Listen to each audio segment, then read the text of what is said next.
Hello everyone, hope you are doing fine. This is Gautam from Shailaja IS, and in this video we'll briefly discuss on the ongoing wars in the world as of March 2026 and the associated risk to India, be it at an economic level, be it at an agricultural and food security level, or be it at your strategic level. We'll try and understand what are the risks that these wars are posing to India. So in this video we'll cover briefly the existing wars. I think I have made separate individual videos on each of these wars. So kindly look at the playlist in our YouTube channel to understand in depth about the wars that are happening in the world.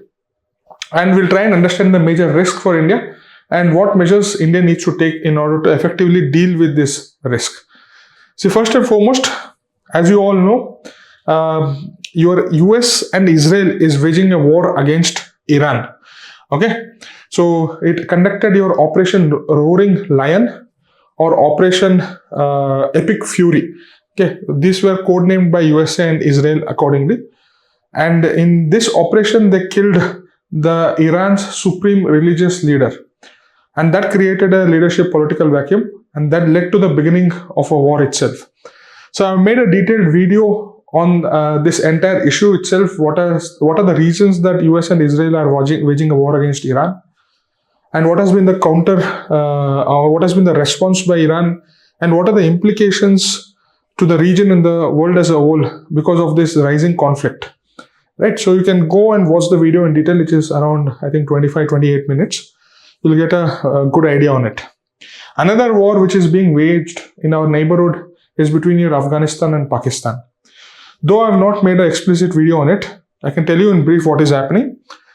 Pakistan is alleging that the Taliban government in Afghanistan is giving support to the terrorists who are present in the Pakistan and waging a war against the Pakistani state itself. See the irony of it.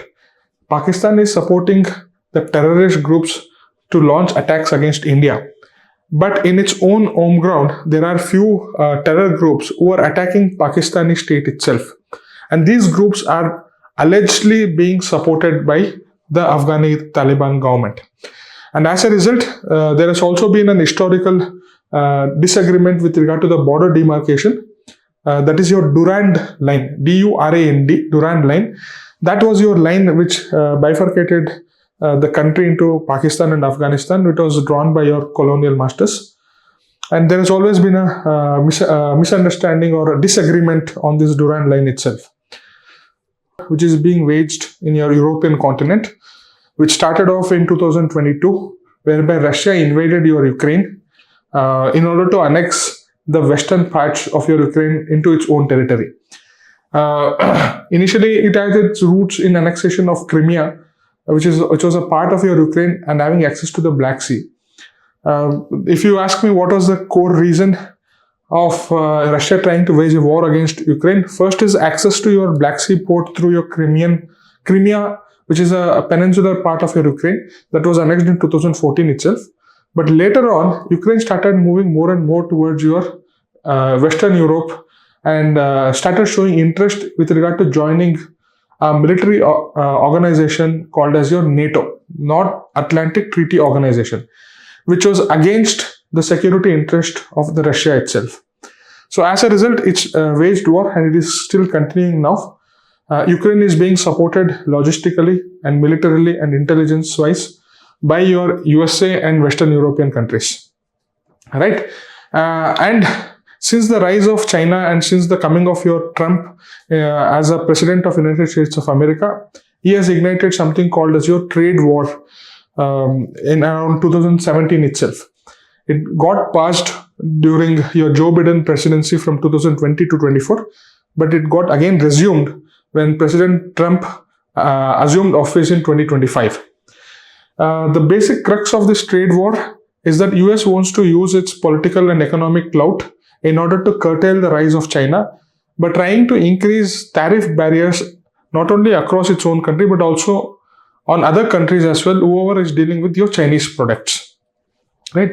I think I made a separate video on India and US and China tariff war, and it's a very detailed video which gives you about the basics of your trade basics of your tariffs and tells you about the implications of this tariff war, not only on the region but across the entire world.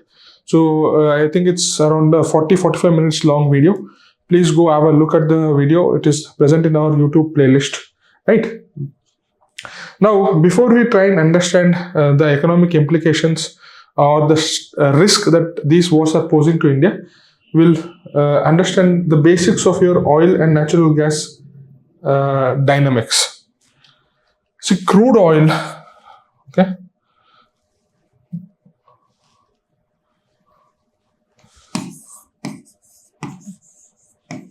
Crude oil and natural gas. These are, you can say, like bloodlines of economy.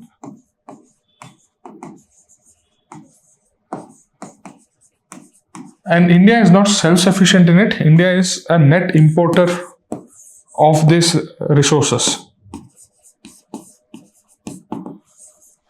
Now, through crude oil distillation, you're going to get petrol, you're going to get diesel,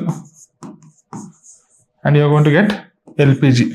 That is your liquefied petroleum gas, which is used for your cooking purposes or mainly residential purposes. Natural gas, again, some of it can be used for liquefied petroleum gas, and when it is cooled below 0 degrees Celsius, it gives rise to a new product called as liquefied natural gas, LNG. This is used in your industrial applications, and this is used as a major feedstock in the production of fertilizers, especially your urea. This is one of the important input for production of fertilizers like urea. Now, what is going to happen if, I think if you look into the, what is the difference between liquefied petroleum gas and liquefied natural gas? It's basically the chemical composition. Okay. Your liquefied natural gas primarily contains your methane.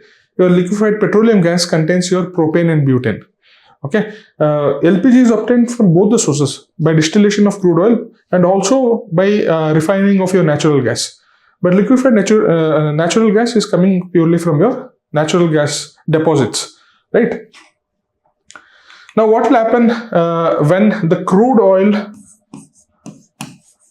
which is being primarily sourced from West Asia, that is your Iran, Saudi Arabia, Qatar, right? When it becomes difficult to transport these goods either through ships or through pipeline, generally it is transported through ships. So millions of liters of oil are put into ships, and these ships travel from the source country into a destination like your India. When the transportation itself is difficult, obviously the prices is going to increase. Okay, so the price of crude oil is going to increase when it's either supply is coming down or it becomes difficult to transport this supply from one place to another place. Now, why it is becoming difficult to transport from one place to another place? Because the trade route, which is your Strait of Hormuz,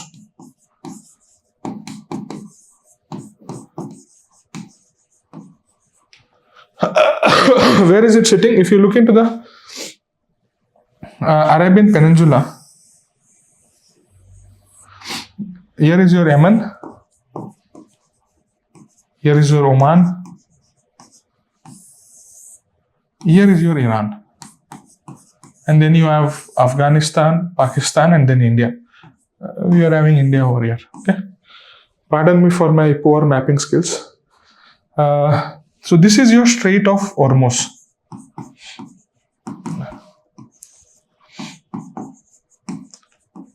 Nearly 15 million barrels of oil pass through this particular strait. Strait is nothing but a narrow passage of water which connects two large water bodies. This is your Persian Gulf, this is your Indian Ocean.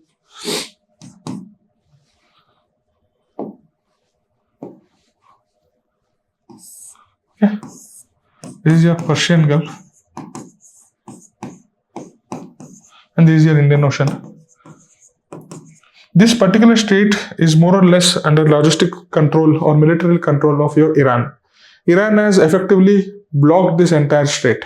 So the supply is going to get, or the transport of natural gas, even though the production is happening, the transport is becoming very difficult because the passage is now being controlled by Iran. Because why is Iran doing this? Because it feels that since US and Israel is waging war against me, I am facing heat or I am facing trouble.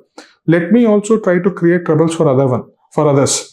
Right? Why should I only feel the trouble of this war? Let the entire region in the world also feel the trouble, so that they'll all come to the rescue, and so that they'll pressurize US and Israel to come to a negotiation table. Okay, so that is the ultimate strategy of Iran, trying to block the Strait of Hormuz because it is an important supply line. And once the supply line is blocked, your prices of crude oil is going to increase. Okay, so right now it is now increasing about $100 per barrel. Now, what will happen? You might ask, if the crude oil prices increases.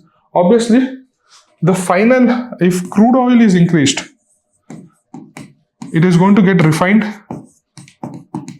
and then it is going to get final products like your oil and like your petrol and diesel. If this increases in prices, this will also increase in price. For example, if right now the price of petrol and diesel is around 100 rupees per liter. If the crude oil prices increase, obviously there is a tendency of increasing it to 110 rupees per liter. There is an increasing pressure to increase the price of your petrol and diesel. Now, what will happen if the prices of petrol and diesel increases? What is its impact on the overall economy? See, any goods is going to be, if it moves from one place to another place, it has to use this petrol and diesel. Because, for example, if tomato is produced in a field, if it wants to be taken to the retail market or wholesale market, it has to be loaded onto a truck, and truck is going to run on this petrol and diesel. So if this petrol and diesel increases, obviously it is going to be passing on to the final goods. So the price of onion or the price of tomato in which the truck is being loaded, truck is transporting these goods, the final product is also going to increase its price. And that is going to happen at a pan-economic level. All your goods, be it your finished goods like your biscuits which is produced in a factory, it has to reach to your kirana store. How it is going to be transported? Through trucks or trains, or through your autos, or through your bikes at a last mile connectivity. Since all of them are consuming your petrol or diesel, the price, and since that price is increasing, the price of final goods and services is also going to increase. It is more or less like the blood of an economy is becoming more and more costlier. Therefore, the entire economy is becoming more and more costlier. Okay, so there is going to be inflation. And whenever the prices is going to increase, obviously your tendency for purchasing those goods and services is going to decrease. For example, if the cost of mobile phone is 10,000 rupees, if it becomes 12,000 rupees, obviously you would think twice in order to purchase that phone. Or if the cost of this shirt is around 1,000 rupees, if it is increasing by 1,200 or 1,250, obviously the demand is going to decrease. Once there is increase in prices, demand is going to decrease.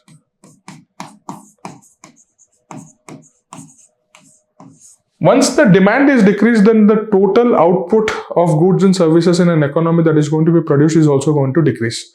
As a result, your GDP is going to decrease.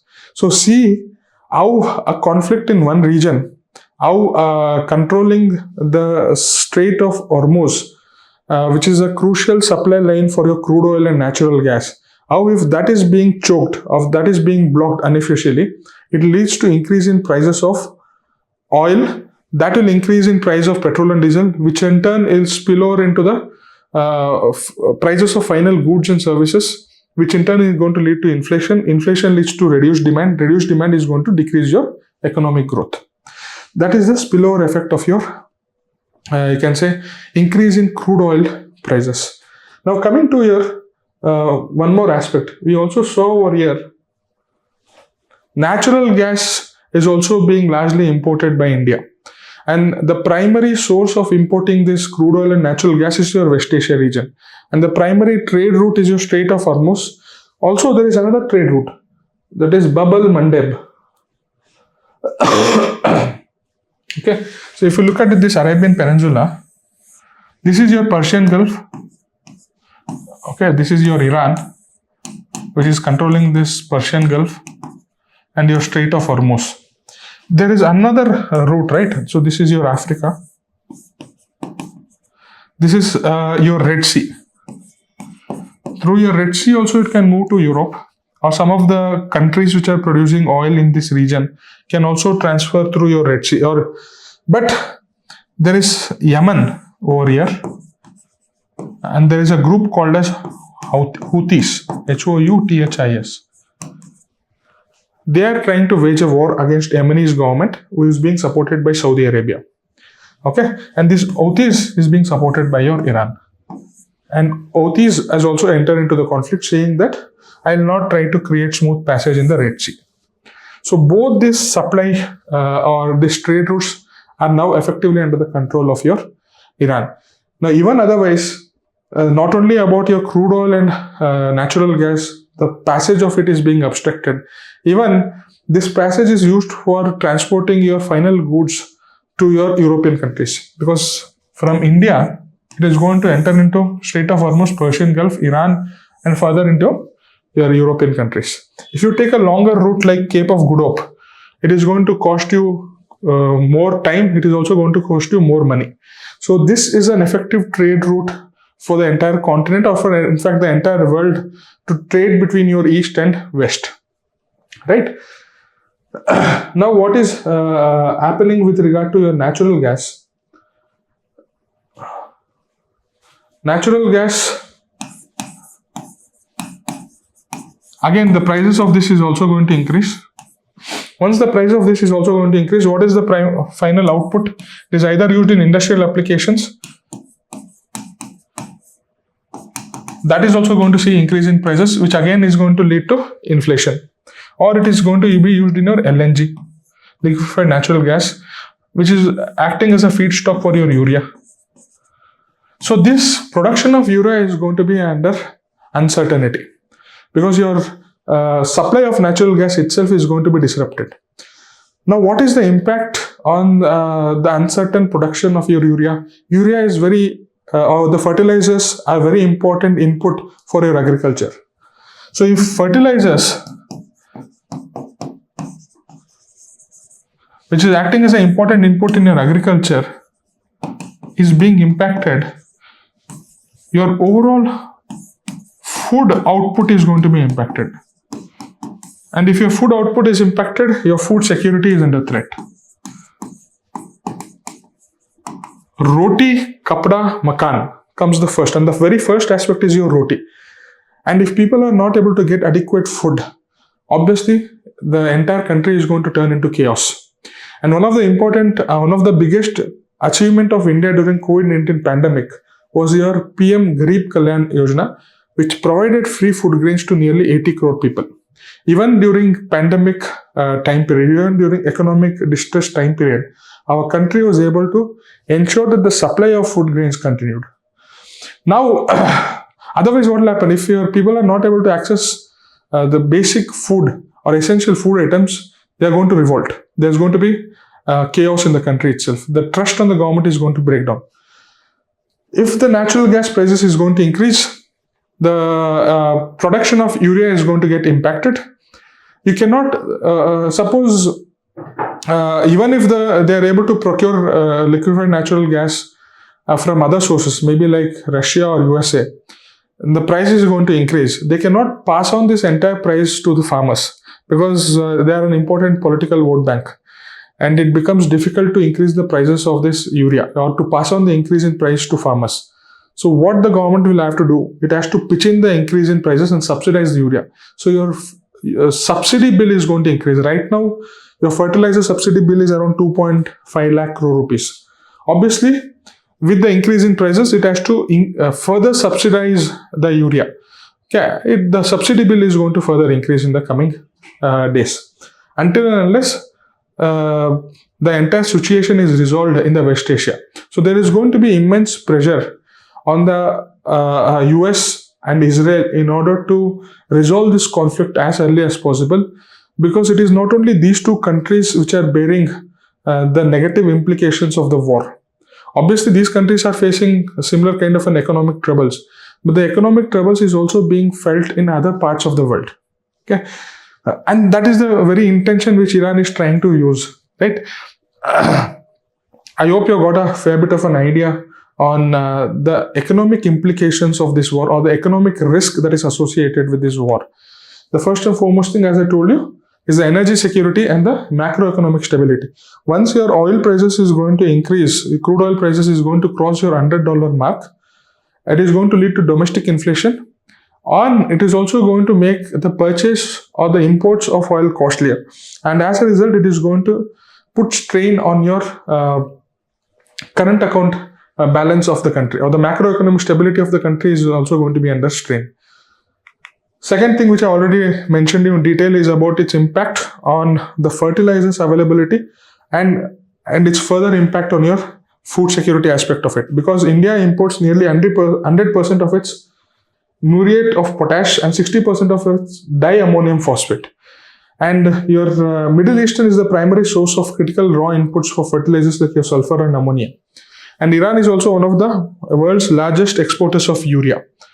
And as I told you, in order to deal with this situation, the government will have to pitch in and subsidize the fertilizer prices, and as a result, the subsidy bill of the government is going to increase.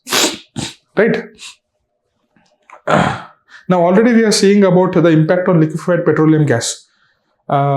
Especially just recently on March 11th, the Hotel Association of Bangalore made a statement that if LPG supply is not ensured properly, they might have to shut down their operations in the coming days. You see, our war in Iran is trying to impact the hotels in a city like Bangalore, right? So that is primarily because we are living in an interconnected world, and also because our energy source is primarily imported from your Middle Eastern region, right? Obviously, another impact of this war is your trade, commerce, and supply chain. Okay, because all the exports which you are passing to this particular route is going to becoming more riskier. Your insurance cost is going to increase. Your final cost is final pricing is going to increase. It is going to become less competitive. People will not be willing to take the risk. So your trade and commerce is also going to be adversely impacted because of this. You can say wars that is happening all around the world, right? Likewise, if you talk about the US and China trade war, which is going to continue in the coming days, there is high possibility that China, since the market for its goods are now being closed in US and Europe, it will try to divert all its goods and dump it in the region, especially in India.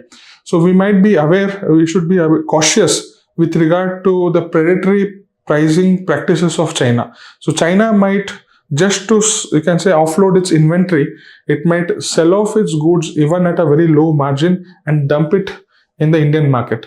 So when all these goods like steel and aluminium is being dumped in Indian market, the domestic manufacturers will not be able to bear the competition, and as a result, they might have to shut down.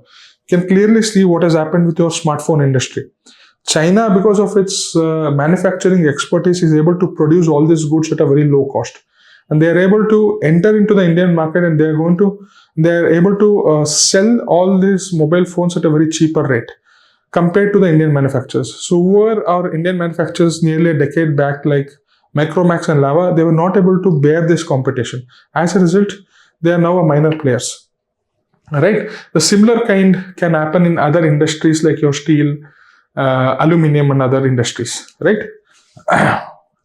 And there might also be commodity shortages because of export and trade is now being disrupted. Some of the goods might face shortages in the country, right?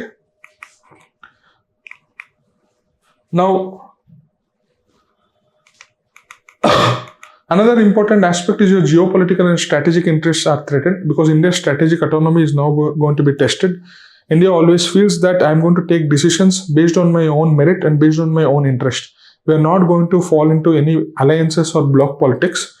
Now, the situation is being created in such a manner that India has tried to pushed to take sides. Either you are with the US or you are against US. So that sort of a situation is now being created.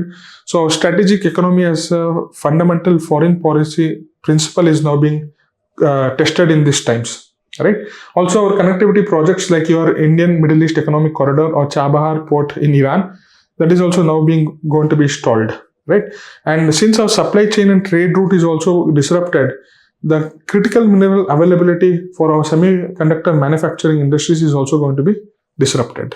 So it is not just limited to your oil or natural gas. It is also limited since our supply chain itself is going to be disrupted. There is going to be multiple ramifications on an economy, right? And obviously, when it comes to our Indian people who are staying in the region, nearly 90 lakh people are staying in your Gulf region. So their safety and security is under threat because of ongoing conflicts in the region. Primarily, your US, Israel versus Iran, right?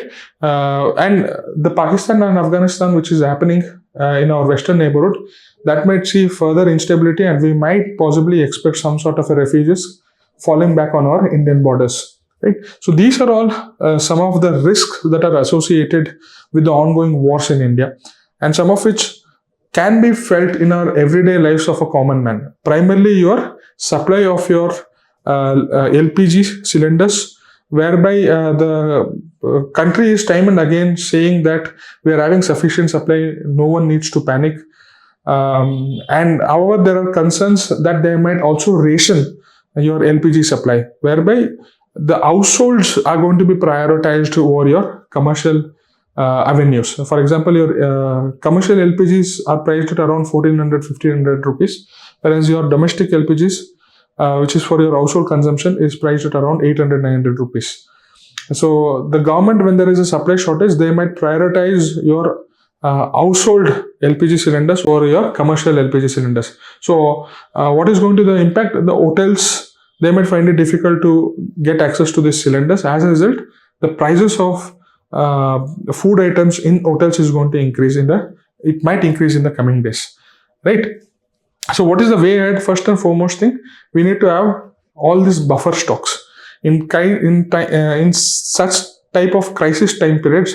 If we have a buffer stock, it will help us deal with this situation for a considerable amount of time.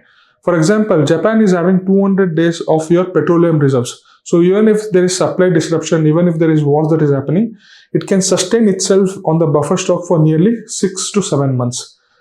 Now, what is the situation with respect to India? Official press release said that we are having around 50 days of oil reserves, 25 days of refined oil and 25 days of crude oil resources are present in our country. Along with that, there are certain strategic petroleum reserves that are present in various places in our country, and the official figures have not yet been released.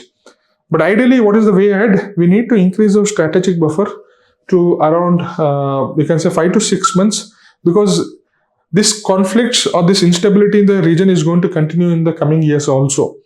And there might be increasing frequency of supply disruptions which might impact our economy. So if we are having a sufficient strategic reserves or buffer stock of crude oil and natural gas, it is going to help mitigate the risk associated with all these wars. Okay, and we also need to diversify our energy resources. We are primarily importing from Middle Eastern region. We also now need to look for other suppliers like USA and Russia, though it might be a bit time taking in order to ship the products from USA to India. But at least having an alternative supplier is good for an economy in order to deal with all these risks and threats of the ongoing wars. Right? And we have to take urgent measures in order to protect our Gulf diaspora. We need to ensure that they are safe and secure, and measures needs to be taken measures needs to be taken so that they return safely back to the homeland. Also, we need to leverage our multi-alignment. India is having good relationship with France, Germany, Russia, Europe, UK, USA, Africa. So we need to leverage this relationship and work it to our favor, and ensure that our economy is not going to be adversely impacted by all these shocks or risk. Right? I hope you got a fair bit of an idea of what exactly is unfolding in an economy. I tried to simplify it as much as possible. If you have any doubts, you can always send it to my email ID, or you can just message me on WhatsApp or on Telegram on this particular number. There's one question which is given over here. Here, India's multi-alignment foreign policy has been its greatest strategic asset. Do you think the simultaneous conflicts of 2025-26 validate or threaten this doctrine? So all these conflicts, is it validating this foreign policy doctrine or is it threatening this foreign policy doctrine? That is the question. So try and formulate your arguments and you can send it to me. Send me your answers either on WhatsApp or Telegram, or you can email it to me. Looking forward for your suggestions or feedback or your queries. All the very best.